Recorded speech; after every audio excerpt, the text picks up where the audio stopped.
when you think about those senior leadership groups, the leaders at that level have been leading for an extraordinarily long period of time, and how they've led in the past has worked for them.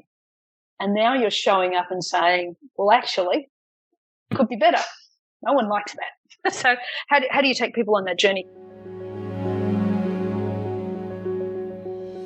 Helping senior leaders embrace a shift in their thinking about leadership is not easy, but what of great value ever is.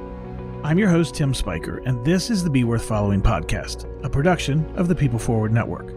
On this show, we talk with exceptional leaders, thinkers, and researchers about what actually drives effective leadership across the globe and over time. Today, we start part 2 of our summer series called Who Not What: From Research to Application. In our last episode, we learned how the who not what principle was discovered and what it says. That is, that 77% of our effectiveness as leaders comes from who we are, not what we do. If you weren't able to catch our last episode, the first in this 3-part series, I encourage you to go back and listen to it as it sets the stage for what you will hear today. Today we are joined by Linda Coates, an HR executive with exceptional experience. She spent nearly a decade as a human resources director in an ASX 100 company that had manufacturing operations on multiple continents. You may have noticed that I said the word had. It's not that the company ceased to exist. It's that Linda has moved on to become the Chief People Officer for a multinational startup in the renewable energy industry. But that experience is not the sole reason Linda is with us today. She is here because in her role as an executive of a global organization, she oversaw the implementation of who-based leadership development. In other words, she oversaw executive development for senior leaders who were applying the who not what principle in their leadership development and everyday leadership execution. One of the things I love about this conversation with Linda is that you're going to get the straight scoop. This is not a sunshine and rainbows discussion. Getting senior leaders to engage with very personal, who-based leadership development was difficult, but worth it. So with that, let's get to the conversation with Linda, where she begins by talking about some well-developed who's that impacted her positively early in her career. I was very fortunate in my early 20s to sit in a corporate office for an ASX top 30 company that had operations globally. And I wasn't in HR at the time. I was actually an executive assistant, which is where I started my life before I went on and did all my degrees and got terribly ambitious. And I sat 2 desks away from the CEO, and he was an exceptional leader. And what made him exceptional was his humanity. And I didn't realize it at the time, but I was privileged to not only see leadership firsthand as humanity in leadership, but my own leader, the person I actually reported to, was also an exceptional leader in his own way. And what made them exceptional leaders for me was their understanding of people. They had absolute clarity of purpose. They knew what they were there to do. They knew what they were shooting for, and they never lost sight of it. So I actually worked for the finance director, and he was absolutely crystal clear on purpose, as was the CEO, crystal clear. They also had a lot of trust. So they put a lot of trust in people. So my finance director put an enormous amount of trust in me. I think I was 22 and he trusted me. And you felt that you had to kind of not let him down because he trusted me so much. I mean, he trusted me enough to give me one of the very first desktop computers with the 2 floppy disks because I did a deal with him and said, if you give me an IBM twin floppy, I will teach myself how to use, I think it was Lotus at that point. And I can take all that stuff you do by hand and I currently type up and I will do it on this new thing called a spreadsheet. That was the deal. He wouldn't pay for training. I had to teach myself. But he trusted me to do that. And then when I learnt it, so learnt the basics and hassled out accountants and finance people and how to use things, he then trusted me to take his cash flows and put them on Excel spreadsheets for him in 7 different currencies.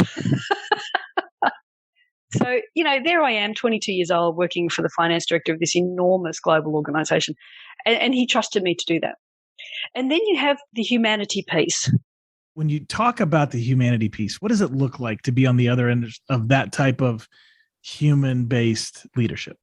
So if I look back at that particular CEO, he had an enormous sense of humor and he was warm, he was approachable, but he was the very first senior executive I ever experienced that would ever talk about putting family first and meant it.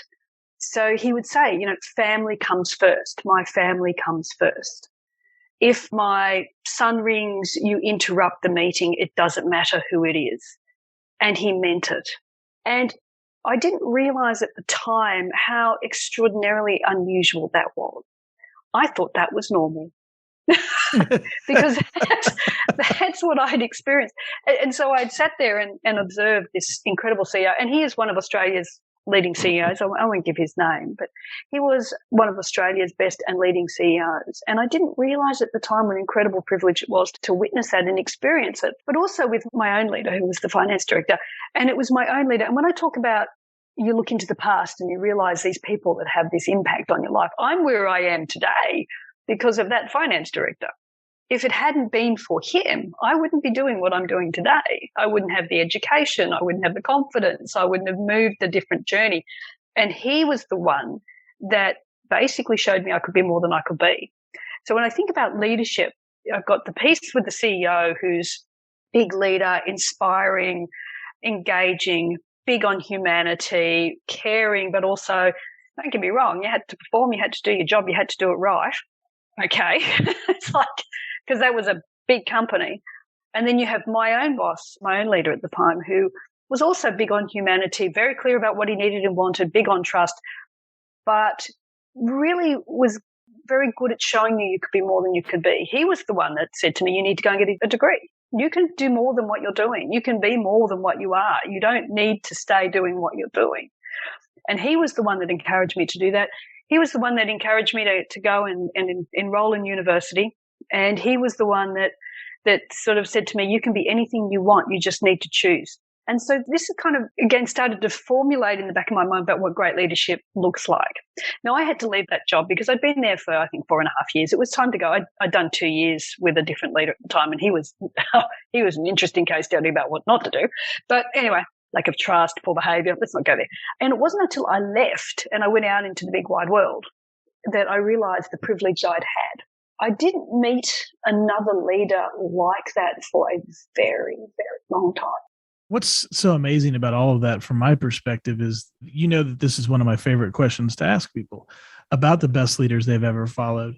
And I never think about it as a small question because the people that come to mind in that moment, it's really pretty profound when we think about the impact that leaders have on our lives, not just within the walls of business or commerce where we meet them, but even outside of that. And when I ask you that question, I won't give away your age, but you magically travel back in time a number of decades. And yet the memory is clear and the memory is meaningful.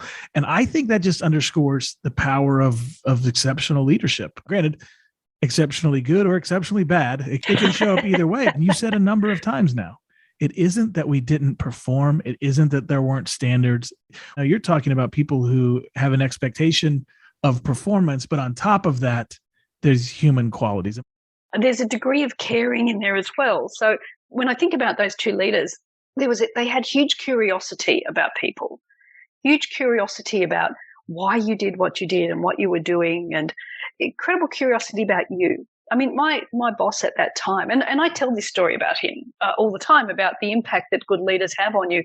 You may not realize it at the time, but a few years later you go, wow, that has changed my life. And he could have just left me as a secretary. Frankly, I did the job he needed to be done. He didn't have to encourage me to do something different, but he did, because he had this curiosity. He had this desire to help people be better than what they thought that they could be.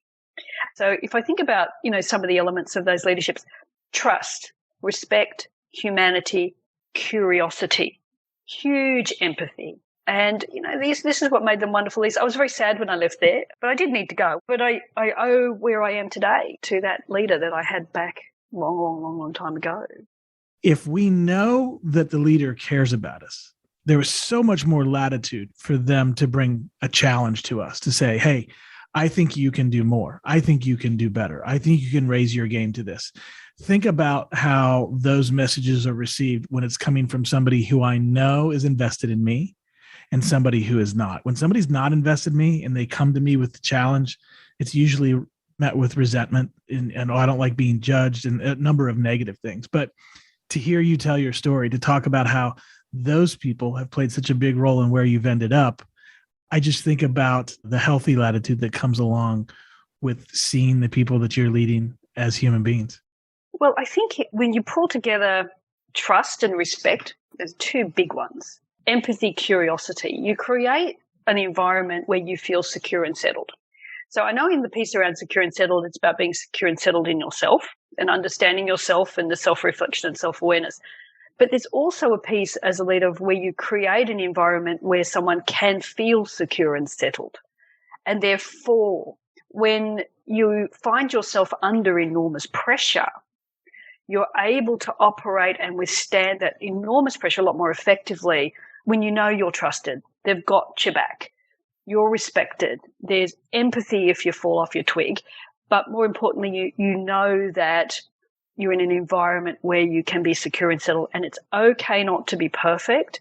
It's okay not to get everything right, and there's a clarity of purpose in that. If you bring all of that together, you create almost like an environment that is optimal for getting the highest level of performance out of your people. If you don't have that, where there's not a lot of trust, not a huge amount of curiosity, or the curiosity is, I won't say fake, but it's more contrived. I'm pretending to be curious, but I'm really not. And you create a world where you are insecure and unsettled, your ability to work at your optimum, particularly as the pressure goes up, declines. And I think back to some of the poor leaders I've had, because we've all had them. I think you learn as much from the great leaders as you do for the significantly and outstandingly ordinary leaders that we also get to as well. And if I look at the contrasts, it comes down to those elements of trust versus no trust, secure and settled versus insecure and unsettled, true curiosity versus contrived curiosity. And you look at how that all comes together. And if I think of some of the elements about the leader themselves, the leader that created that lovely environment was self-aware, driven by purpose, accepted that they were human and could make mistakes and, geez, we're not all perfect, versus the other leader who was probably not very secure and settled in themselves, certainly not very self-aware, quite often very narcissistic, if I can use that term, was all about them. And if I look at the difference, you kind of start to get those contrasts of where those elements of the who significantly impact the environment you're creating for your people and how they operate within that environment.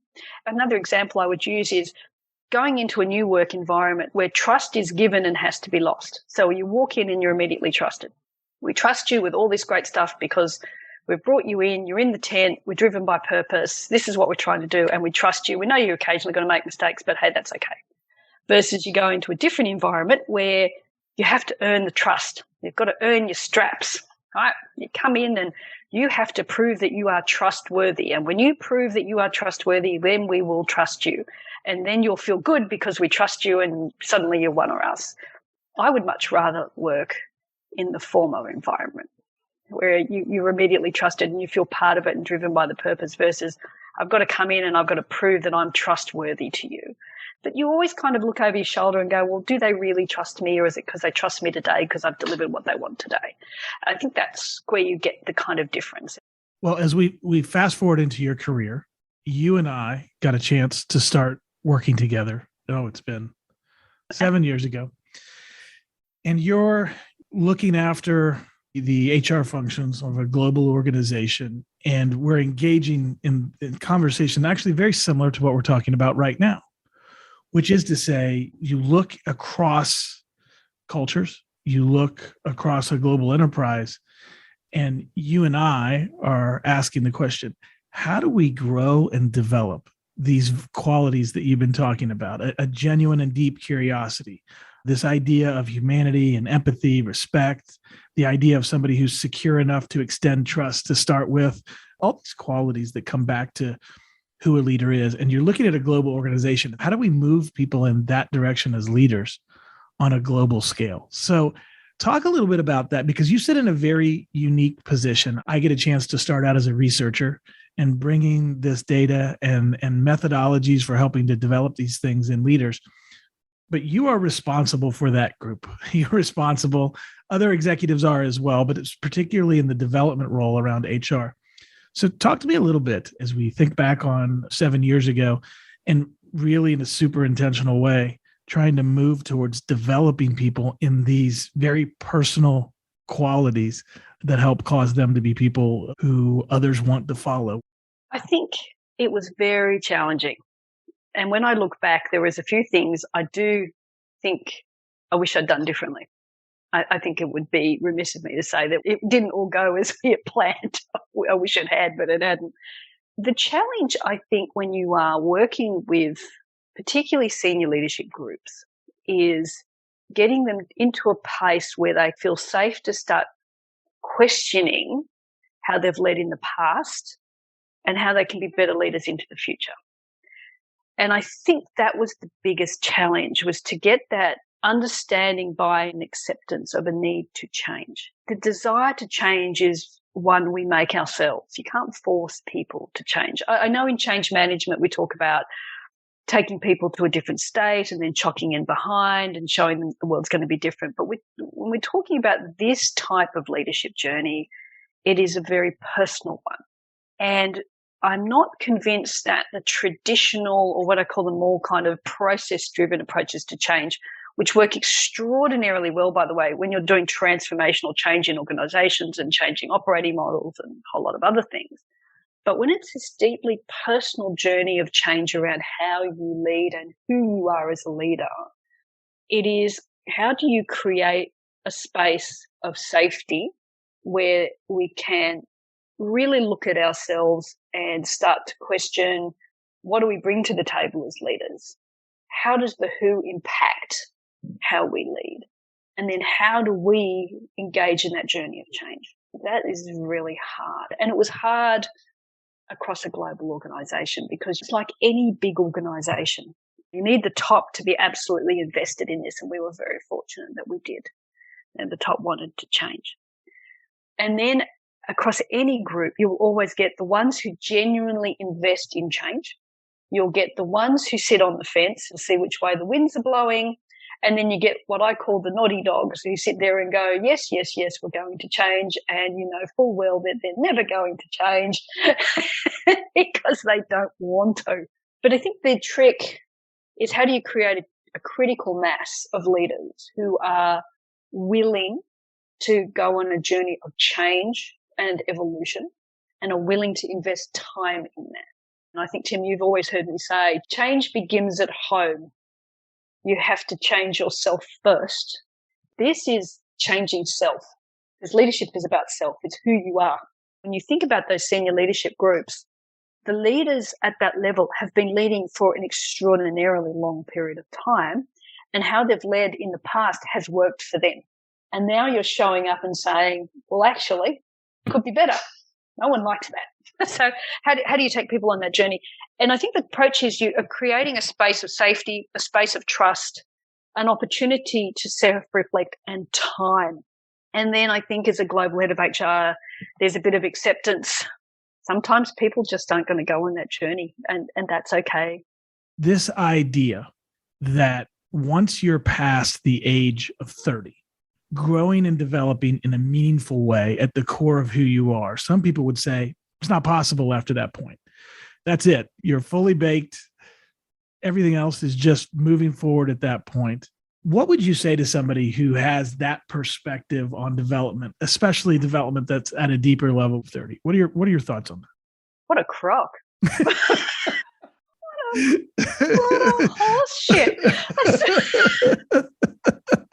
Yeah, who says that? Well, I happen to agree with you, but here's why this question is so important. People know what to expect from me on this question, because this is the space that I work in. But you sit in a different seat. You sit in a global head of HR that has to get results in this direction. And you're going to be at a certain level, you're going to be held accountable if you spend time, energy, and money on something that's a futile effort. And so your answer to this question is way more significant, I could argue, than mine, which is why I asked the question. It's actually a good question. And you heard my response. What are they scared of? I mean, at the end of the day, we change every single day. I'm different today to where I was yesterday. I just got to look in the mirror to see that. And so, you make a choice as to how you want to evolve. You make a choice as to whether you want to be better. I think there's an incredible arrogance when you go, well, at 30, I am fully baked and I can't learn anything else. Really? I mean, come on. Life is about evolution and growing and learning. And you make a decision and choice as to how you want to learn and how you want to evolve. We have experiences which influence and affect how we see the world and we react to the world. And that's as relevant for leadership as it is anything else. And if we don't challenge people to think differently about leadership, if we don't challenge our leaders to consider who they are as a leader, no, you're not going to get evolution. You're just going to be back in the cave days, whacking things with big sticks, right? I mean, it doesn't work that way. And if you look at the world of work and the new generations coming through, they have a very different expectation of leaders and leadership. I think it's incumbent of anybody over 30 to continue growing and learning in the leadership space. How do you lead people that have a very different view of the world to you if you won't change your view of the world, or you won't evolve and change how you lead and how you perceive leadership? So that's why I say it's crock. I mean, you've got to change.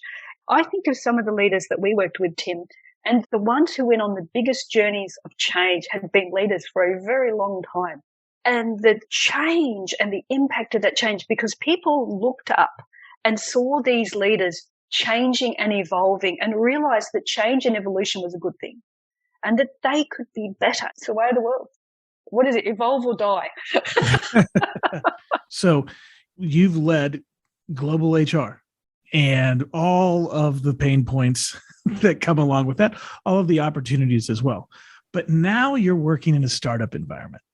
Now you have a different animal in which you're bringing your life's work, your life's experience. As you think about your role, and more specifically even around leadership development and cultural development in a startup that you are throwing into now, very different than previous environments with the larger organizations. How do you think about that differently? And how do you think about it the same? It's very different and in a really fun way. If I think about what's the same, you've got to build frameworks, structures, policies, procedures. You have to have your plumbing in place. That's a big part of the role at the moment. Let me talk about culture. It's about, as you scale and you bring in new people, how do you grow and retain the elements of the culture that make it successful as you grow? So as a small startup, the leaders are able to meet pretty well everybody coming into the organization. And they did, by the way. So they have their fingerprints on the people coming in. So the people coming in, they meet them, they know them, they do a lot of validation. We do a lot of validation around fit to culture, fit to purpose. But as you get bigger, that becomes harder. So how do we retain the elements of the culture that make it successful? And that all comes down to the leaders, and that leader culture permeates all through the organization. And I've spoken to probably 30 people. I'll ask the question, what makes it special? Why do you like it? And the elements that come out, trust, openness, and there's a deep sense of purpose. Everyone knows what they're there to do, what the purpose is. The purpose absolutely is baked all the way through. And there's clarity on that purpose and a real passion for it. Everybody in that organization is passionate about what we're trying to do. You don't have to sit down and go, what is our purpose? It's just there. And they walk the talk. So there's an openness around conversation about everyone having a voice, everyone being heard, everyone being able to speak up. And we have these town halls where everything is shared very openly because they trust people. And when you're trusted, you feel part of what they're trying to do. And that's what makes it exciting. So really my job is don't break it. How do you leverage it? it's don't come in with the corporate mindset because you'll break it. You don't want to break it. You need to grow it. Some of it is just articulating it, so it's easier to explain to a new person coming in because they just live and breathe it. So how do you articulate it and have a narrative and messaging around our purpose, what we stand for in our culture, and who we are and how we operate? So here's my last question. Because you have this depth of experience that crosses over decades at this point, you've had a chance to work for and see a lot of different leaders. You've been right at the executive suite for much of your career. If you were speaking to, let's say, current CEOs who were willing to learn, let's put that, because there may be some that aren't, but you think about current CEOs that are willing to learn, or maybe junior executives that are thinking about how I continue to make those steps in my career. What kind of advice would you give those senior leaders and aspiring senior leaders that's at the top of your list, given all the experience that you have? Take a moment and think about the legacy you want to leave, because the legacy you leave is not the profit. It's not the asset value. It's not even the return to shareholders.